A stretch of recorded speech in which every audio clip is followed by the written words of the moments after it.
Hi guys! For today's video ay magluluto tayo ng omelette with cheese and onion. Ilagay lang natin ang ating itlog.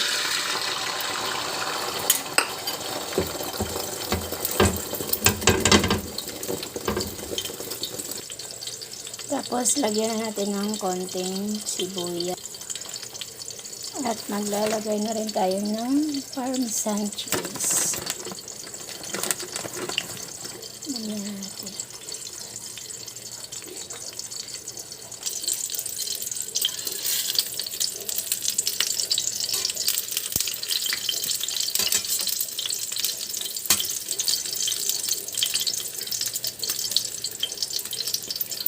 So, ganyan lang guys. Thank you for watching.